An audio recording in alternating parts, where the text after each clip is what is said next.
Hello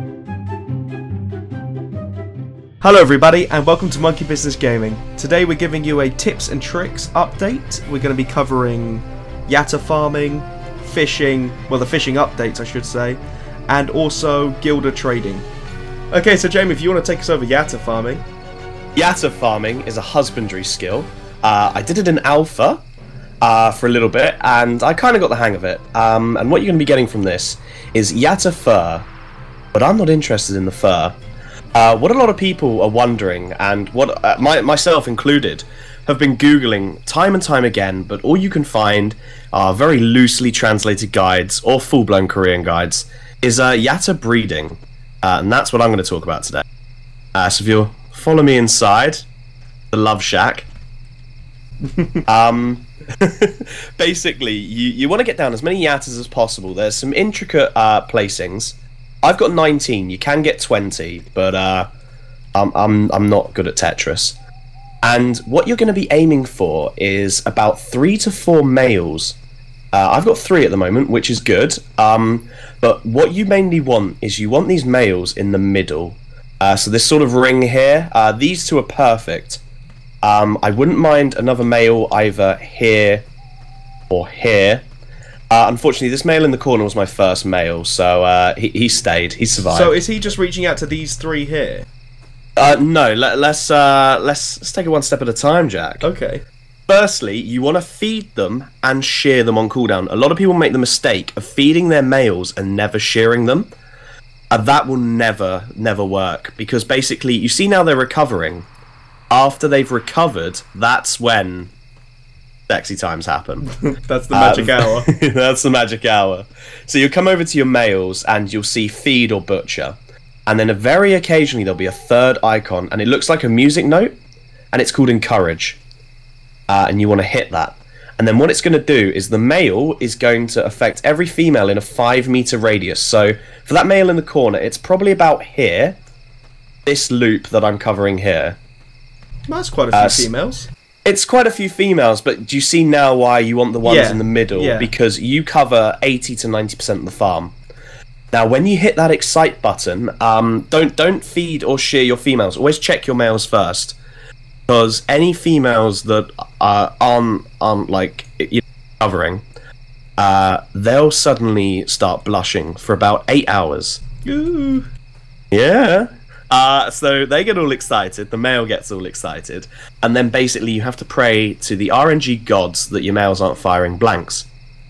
So you come back in about 8 hours, and, well, I had about 15 to 16 blushing Yatas, and I came back and only 1 was pregnant. You can tell it's pregnant because it's visibly bigger.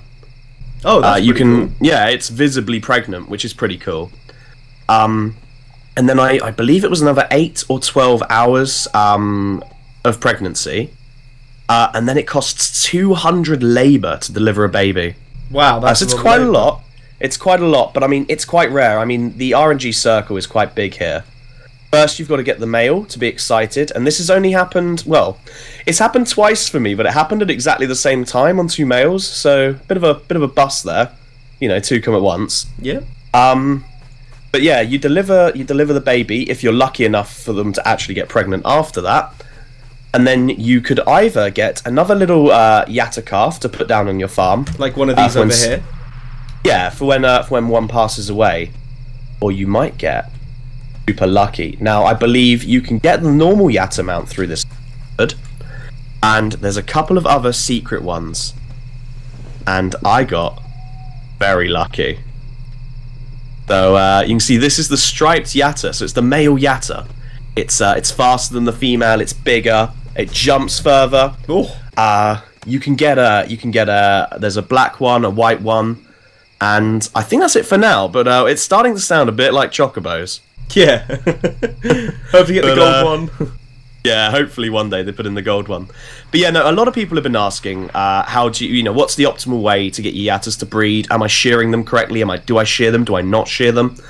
This is the exact way to get it. This is the way you should follow, and eventually it'll happen. This also works for polar bears, by the way. So same thing for polars. Yeah, you want your males in the middle, your females around the outside. And hopefully, people get lucky and we start getting a few more mounts. Although, there's a reason this is now my favourite mount.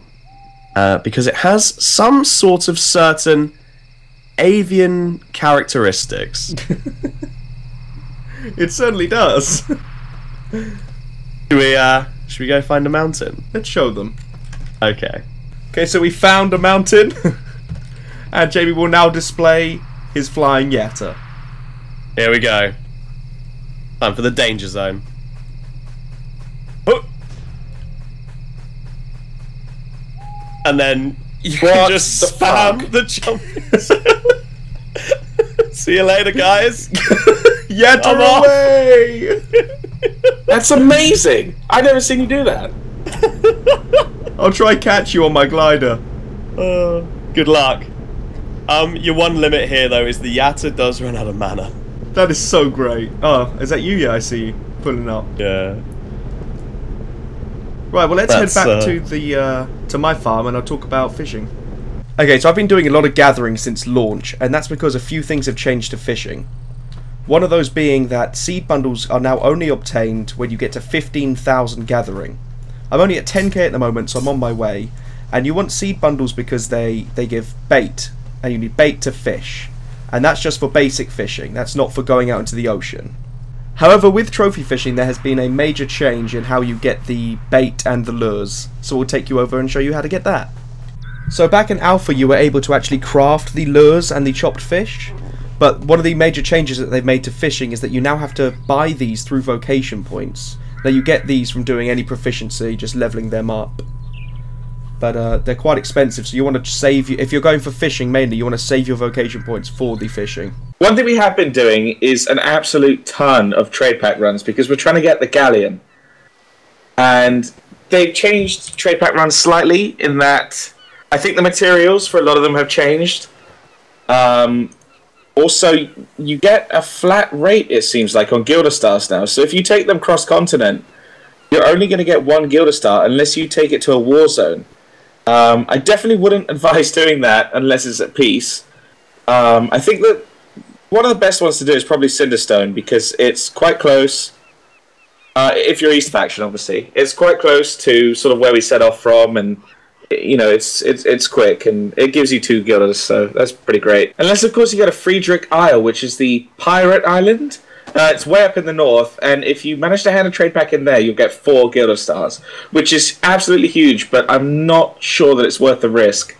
It's an absolute nightmare up there. Also, if you're doing trade runs for gold rather than Gilder Stars, there's a really helpful tab they've added down the bottom. If you go to Vocation, and then click Trade Info, you can use this window to sort of judge the best prices and where you're going to maximize your profits.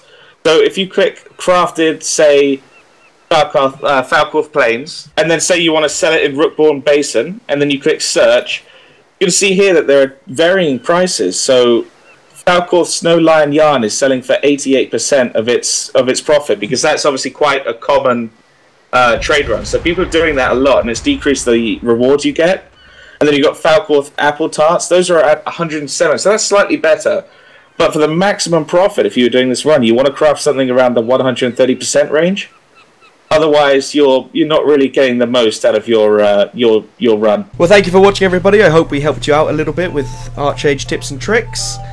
Make sure to check out our Twitch. The description will be in... what? The description will be in the link below. The link will be in the description. And make sure to check out our website, again, link in the description, to get more involved with the community. Thank you very much, everybody.